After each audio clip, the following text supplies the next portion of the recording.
Alors il y a quelques semaines, je vous ai envoyé un sondage. Je vous posais comme question sur quoi vous voudriez me voir travailler comme nouveau produit pour apprendre l'anglais. Et vous m'avez répondu en majorité un produit pour avoir un retour sur sa prononciation. Alors j'ai passé les dernières semaines à m'atteler à ça. Ce que je vais vous montrer aujourd'hui, c'est un prototype. Comme on dit en russe, la première crêpe est jamais réussie. Ça veut dire que c'est juste un prototype, c'est pas parfait. Mais ça va pouvoir vous donner une idée de ce que vous pourriez faire avec un outil comme ça. On va voir une série d'exemples. Je vais les enregistrer plusieurs fois, une fois avec un accent français et une fois avec une prononciation correcte. On va voir à quel point l'application considère que ma prononciation est correcte. Donc juste quelques exemples comme ça.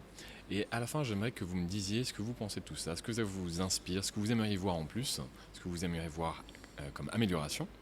Et c'est parti pour les exemples. Alors comment est-ce qu'on dit le mot faire en anglais? J'essaie d'abord avec une prononciation française. Iron. Iron. Alors voilà. Il aime pas ma prononciation. Iron. Et il a raison. En haut, on a ce que l'application a entendu. Et alors pour l'instant, c'est très simple, en vert, en rouge. Hein. Vert correct, rouge incorrect.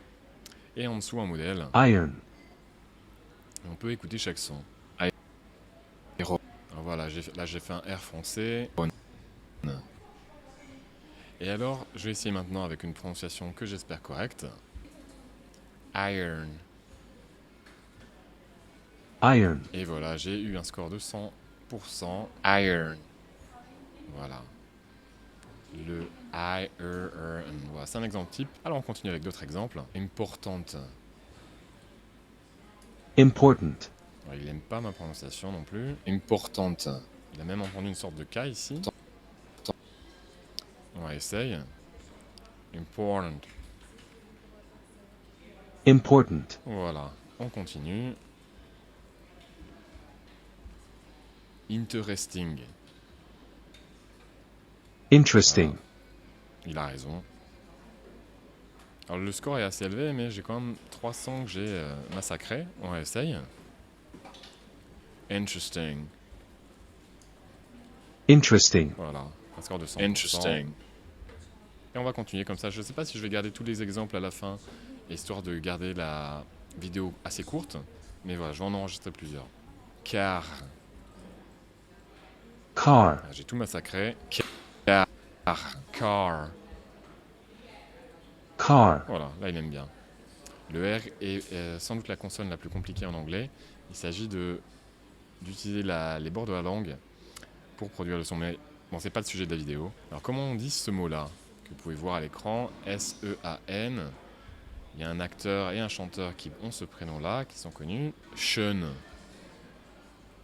Sean. C'est pas bon. Sean. Sean. Sean. Voilà, c'est mieux. Sean. Et le modèle ici? Sean. Wagon. Wagon. Bon, il a entendu un son V au début qui lui déplaît, il faut un son W. Et il aime pas mon N à la fin. On essaye. Wagon. Wagon. Alors un très bon exemple. Sheep. Ship. Voilà, dit comme ça, ce serait un mouton.